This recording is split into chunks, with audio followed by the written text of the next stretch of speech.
Yeah, yeah. And she was there as well on the day Veronica passed and everything. So, yeah, she's yeah. Okay. Gotta go. Okay. Yeah, yeah, yeah. What? Okay. The what? No, no.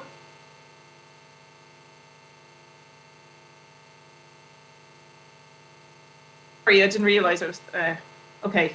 Um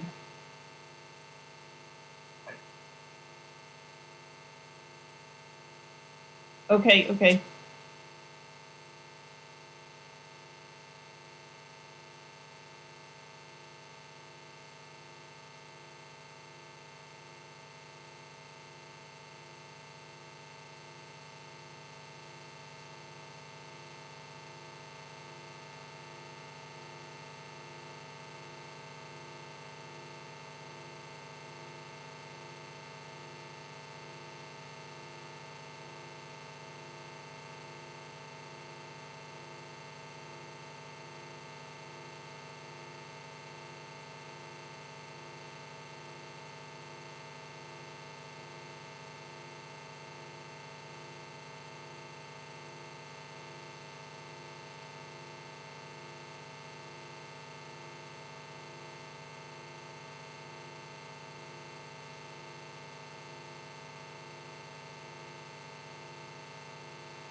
Past and everything, so yeah, yeah. Okay, we go. Okay. Yeah, There's a yeah, lag. yeah. What? Okay. No, what? That's not me. No, no.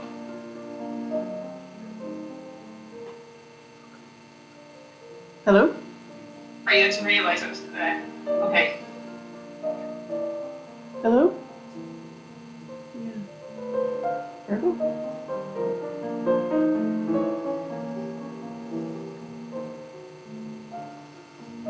Ness, this is on 5-minute time delay. Yeah. Okay?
Okay, good afternoon, and on behalf of Tony, Fergal, Emma, Eileen, Margaret, Norma, and Brian, and Nuala and her daughter Aoife, thank you for being here today for this ceremony of farewell for Veronica. Of course, due to the restrictions, we are limited with the people we can have here at the service. So I would like to welcome those others who are joining us via the webcam this afternoon, and especially Veronica's daughter Nessa and her partner Matt, who are in the UK, and also Veronica's nieces and nephews, Dermot, Deirdre, Damien and Gerard. I know none of us want to be here today to say goodbye to Veronica for the last time. We are all numbed, we are saddened that she has been taken from our lives so suddenly. And today's service will be a celebration of Veronica's life and what she meant to you as a wife, a mother, a sister, an aunt, a cousin, a work colleague, a neighbour, a dear friend. Veronica had a huge zest for life, which is very evident in all she achieved, especially in her career, which began all those years ago as a journalist with the Galway Advertiser. Veronica then progressed to working in the public relations field, to being an advisor to the Labour ministers of the 83-87 coalition government. She then set up her own public relations company and was instrumental in getting both the Irish and British governments to come to an agreement over Sellafield.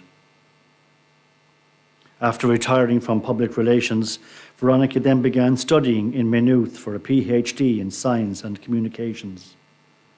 Veronica worked so hard and diligently for her students, even during her illness, right up to Christmas. To relax, Veronica loved to host a good dinner party in her home, and she loved to try new ideas and experiment in the kitchen, and also had the skill and the determination to bring together many elaborate classics of haute cuisine. And any gathering would be all the more interesting with Veronica's lively chatter, sharp wit, her intelligence, always looking for a good argument. She loved to read, her curious nature always learning and understanding. And having a keen sense of style and fashion, Veronica loved to shop, always looking her best. And she loved Christmas and any family birthday where she would carefully choose a gift, ensuring that it always was ideal for the recipient. Veronica's cancer diagnosis last October came as a huge shock to you all, and your world was turned upside down. For Veronica, while each day presented her with a new challenge, she remained positive, determined, and focused to live her life. She had so much more that she wanted to achieve, and quitting was not an option. But it was you, her family, that were so important to her care over the last 2 months. Veronica was able to be in her own home, surrounded by those she loved. And it was here that she gently yielded to this world last Thursday.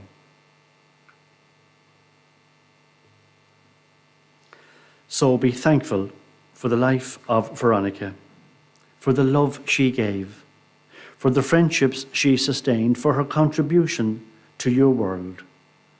Nothing good about Veronica's life will be lost because it was of benefit to all of you.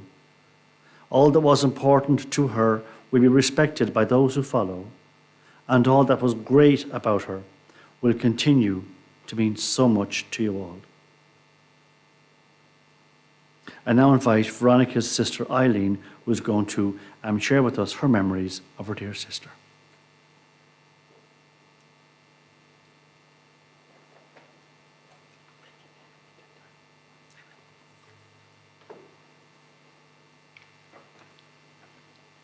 Speaking about our much-loved Veronica and doing justice to her life's journey is not for the faint-hearted. But I'll do my best, sis, because I know you're listening. Our baby sister and the youngest child of Jim and Maggie McDermott, Veronica Carmel, as she was christened, was born in Leitrim on July the 9th, 1956. She was a sister to myself, Brian and Margaret, and later wife to her much-loved Clareman, Tony Malone from Milltown, Malbay, and proud mum of her wonderful children, Nessa Fergal, and their partners, Matt and Emma. Following her education with the Maris sisters in Carrick-on-Shannon and her graduation from NUIG, it was then UCG, she held many roles and positions, working in media and communications, industrial relations, PR and public affairs, and as Porrick already said, as an advisor to two government ministers, and more recently as a lecturer in science communication at NUI Maynooth. Many will have known Veronica as a journalist, researcher, policy and political analyst, activist, and a public affairs consultant, author and lecturer. She was a committed European and an active member of both the Institute of European Affairs and the Labour Party. But more importantly to all of us, she was a loving wife, mother, homemaker, a good neighbour, and as Porrick already said, an amazing cook. She loved nature, her garden, her music, and especially her cats, the most recent one, Tommy. But above all else, she was a trusted friend to many. Those of us who had the privilege to know and befriend her will attest to her warm, caring, generous, and vibrant personality. And of course, her sense of fun. Veronica loved the crack. Her home was always welcoming, and who wouldn't accept an invitation to one of her dinner parties, where the food was outstanding, the wine and the conversation flowed, and the crack was mighty. She and Tony shared a life and a great love for over 37 years. Their many interests in common included literature, politics, travel, and of course their great love of County Clare and Irish traditional music. The beautiful stained glass window in her kitchen of the Pulnabrone Dolmen from the Burren attests to Veronica's love of art, culture, and history. The music at their wedding was wonderful. It seemed to me as if half the Kilfenora Cayley band were there. I fondly recalled many other music sessions in Milltown, particularly the New Year's Eve session in Friel's pub.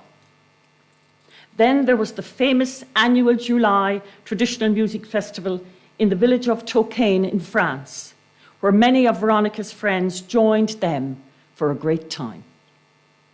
Some years ago, she and the children gave Tony a present of a concertina. But in the end, she taught herself how to play it. In the few short weeks before her illness took over completely, she told me that playing the concertina, and I watched her, closing her eyes and losing herself in the music, transported her from her painful reality and helped her to relax. I am sure that her paternal grandmother, Eileen McDermott, who also loved to play the concertina, was looking down on her with pride. As a young girl growing up in Carrick-on-Shannon, Veronica's love of reading, her integrity, and her questioning were in evidence from an early age. She disliked being sent out, sometimes in the cold and dark, to attend the Sunday evening devotions in the local church. Perhaps just as the Flintstones were about to start on the TV.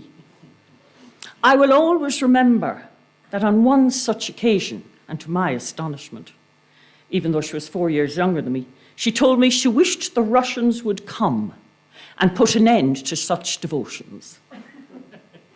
In many ways, a woman before her time, Veronica's deep-seated values of honesty, truth, and sincerity permeated all of her relationships and her strong work ethic. A college friend of hers recently commented to me that Veronica had a brilliant and unusual mind. She quickly saw through and abhorred any kind of insincerity, hypocrisy, or self-promotion. She was incredibly strong-minded and outspoken, as we all know, and always stood up for what she believed in. In the late 70s, recently graduated, and as a young journalist, as Porrick has already said, working with the Galway Advertiser, she found out about the existence of a Magdalene laundry in Galway.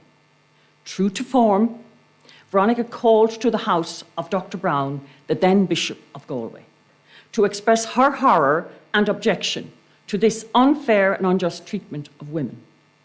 The story goes that, needless to say, she didn't get to meet the bishop, and that one of his assistants listened to her politely and then saw her out the door. During one of my last engaging conversations with her in December, and as we all know, chats with Veronica were always engaging, she talked about the importance of service to others and the collective community solidarity. She saw these as crucial, both locally and globally, especially in relation to COVID and climate change. Indeed, she made her own small contribution to our climate crisis by cajoling Dublin County Council to dedicate 2 sections of the green near her home in Chesterfield for wildflowers to support bees. She was so proud and excited about her bee gardens. And we will visit there with her one last time this afternoon on our way to Glasnevin. Veronica lived life to the full. Her personal high points were no doubt her marriage to her beloved Tony and the birth of her 2 children. At a professional level, her notable highlights were the setting up in the early 90s of PAN, her public affairs consultancy business, and the publication of her book in 2007, Going Nuclear, Ireland, Britain, and the Campaign to Close Sellafield. But as with all lives, Veronica had her ups and downs. However, she always had the strength and resilience to pick herself up and keep going. A small section from the piece she wrote in 1992 for her parents on the occasion of their 50th wedding anniversary best sums up Veronica's thinking on life. And she wrote, "The business of living is hard, but there is enough joy and fun to balance the sorrow and anguish which are part of life's experience. And in the end, there is always compassion for the self as much as for others." Veronica, sister, wife, mother, neighbour, and wonderful friend, you were taken abruptly and too soon. But you are forever in our hearts, and we will always treasure the love, the wonderful happy memories, and the wisdom you generously shared with us all. Sleep in peace, our darling girl.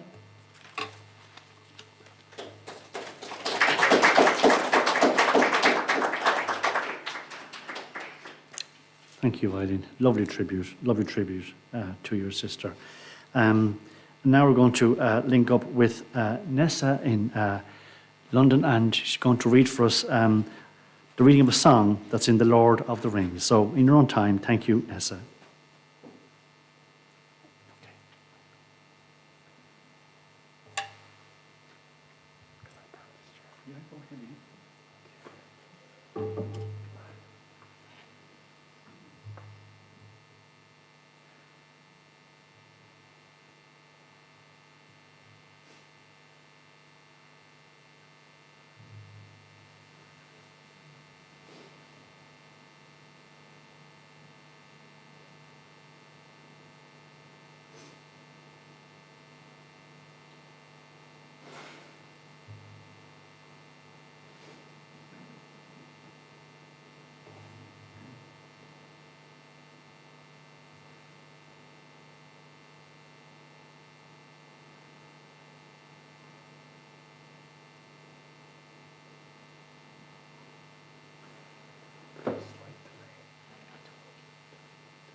Take your time.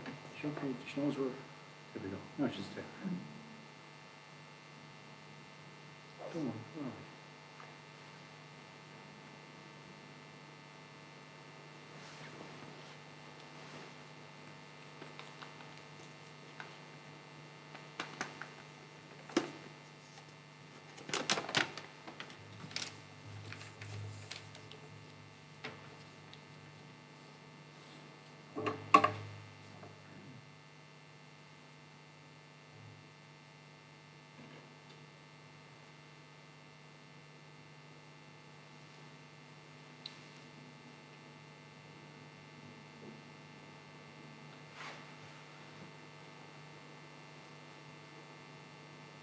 Okay.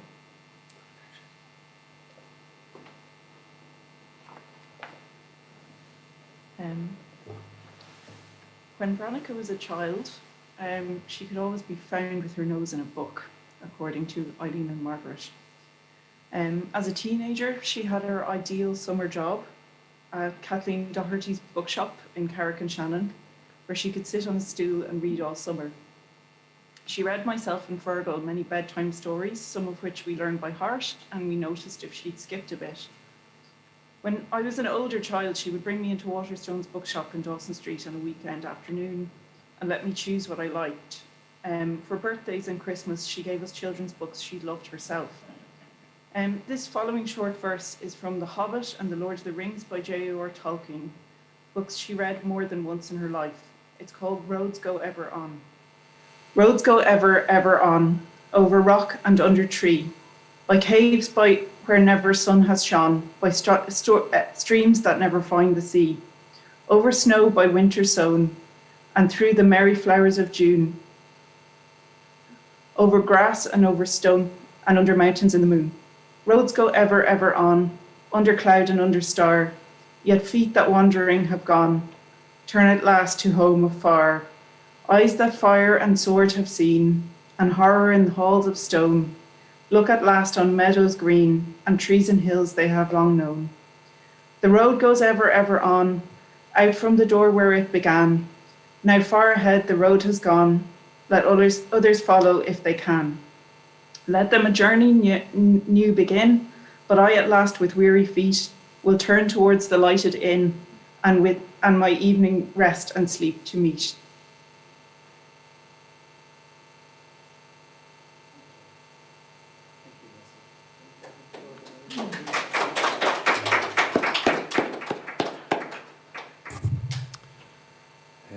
I wrote a short poem shortly before Veronica passed. When she slept for the last week, and I took a lot of solace from the things I was able to say to her that we hadn't had an opportunity before. And I think these words encapsulate a lot of that and my relationship to you. Sometimes near, never far, my orbit swung wide of you, but your force, so irresistible, was a constant. You guided my path without a map, without direction or coordinates, but with your gifts and a trust and a knowledge that I will use them to see us through. I see your work, your life, as titanic, and I feel mortal beside it. But I know you see a scion of Olympus, and though we may not bear the names of such grand giants of the cosmos, we walk the stars together.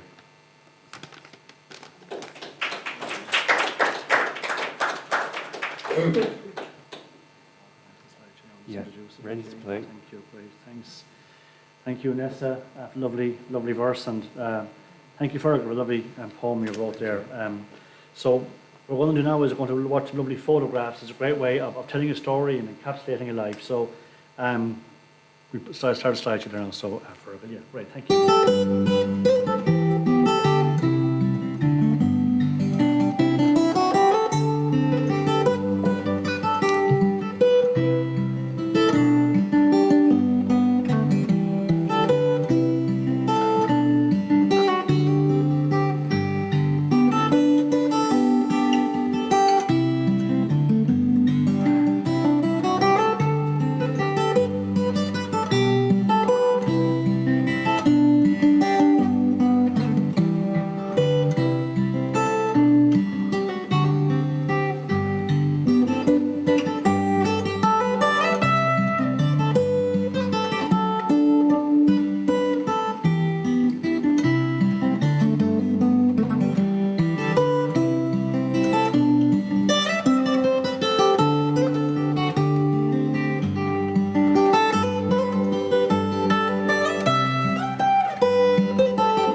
did stand, and on the leaning shoulder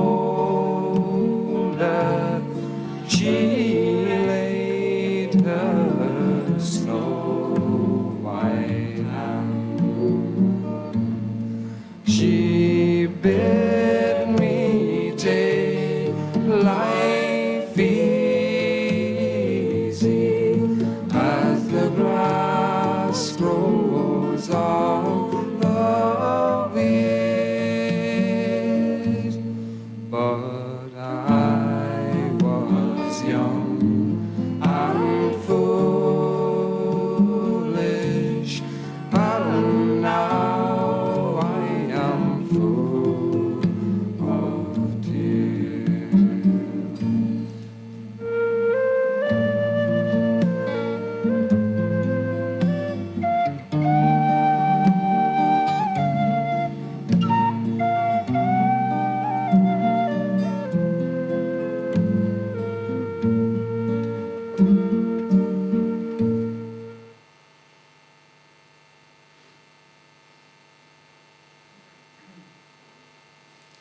Lovely, great memories there in those wee photographs, and thank you, Fergal, for putting that together. I know there's a lot of work involved in those, uploading and downloading and scanning and everything else. There really is. Well done. Yeah, it really was lovely. So, with two lovely reflective pieces to come now, and I want to invite Veronica's niece Aoife, who's going to read a postscript by Seamus Heaney. Thank you.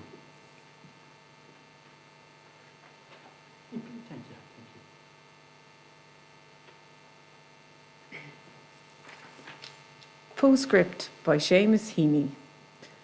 And sometime make the time to drive out west into County Clare, along the faggy shore, in September or October, when the wind and the light are working off each other, so that the ocean on one side is wild with foam and glitter, and inland, among stones, the surface of a slate-grey lake is lit by the earthed lighting of a flock of swans, their feathers rough and ruffling, white on white, their fully grown, headstrong-looking heads, tucked or resting or busy under water. Useless to think you'll park or capture it more truly. You are neither here nor there. A hurry through which known and strange things pass, as big soft buffetings come at the car sideways and catch the heart off guard and blow it open. And that was one of Auntie V's favourite poems. Thank you. Thank you. Thank you, Aoife. And Fergal's partner Emma's going to read us a lovely piece now by John Donoghue, Time to be Slow. Thank you.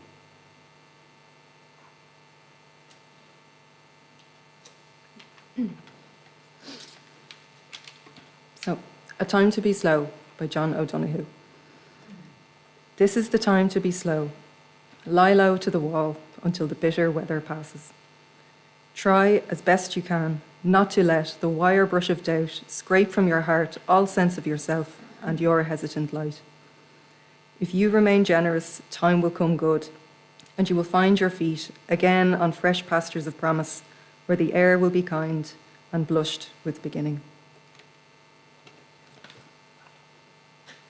Thanks, Emma.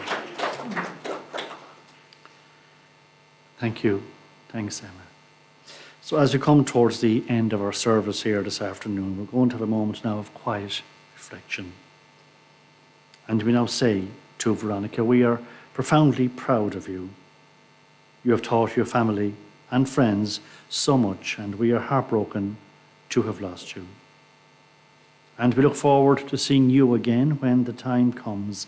And in the meantime, we will strive to be the best people we can be, as you would expect. Veronica, we release you now to the next part of your journey as you walk hand in hand with all those who have gone before you, lighting your way. And during this moment of quiet reflection, we're going to listen to Veronica playing her own concertina here. Sorry, Fergal, thank you.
That's fabulous. What a wonderful keepsake to have, isn't it? Absolutely fabulous. How long was she playing the concertina? Was it long or? Really? Because it's hard to play. I know they're in and out different sounds and the bellows. And wow, that's wonderful. Oh gosh, it really is. So, just we come to our closing words. Just to thank some people on behalf of Veronica's family, and first of all, thank you to the wonderful staff of St. Francis Hospice and the Roselawn Medical Centre for the great care, attention and dignity they afforded Veronica. And thank you to all our wonderful neighbours and friends and everyone who called offering support and words of comfort over the last number of days, and for all the many messages that were left on rip.ie as well over the last few days. And thank you to the staff here in Cunningham's for their professionalism shown while carrying out their duties. For to everything there is a season, a time for every purpose on this earth, a time to be born and a time to die. And so death has come to Veronica, who loved life, her firmness of character, her depth of humanity, we now commit to our memories. Her loves, her friendships, we now commit to our hearts.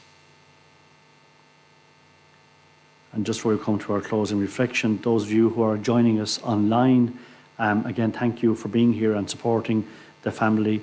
We invite you to link into Glasnevin Crematorium for 3 p.m. for Veronica's short service of committal. And we'll be coming offline now just in a moment. But again, thank you for being here. So our closing reflection to bring our service to a close. The tide recedes, but leaves behind bright seashells on the sand. The sun goes down, but gentle warmth still lingers on the land. The music stops, yet echoes on in sweet, soulful refrains. And for every joy that passes, something beautiful remains. We have come to the end of our celebration of Veronica's life. Leave now in quietness of spirit and in harmony with one another.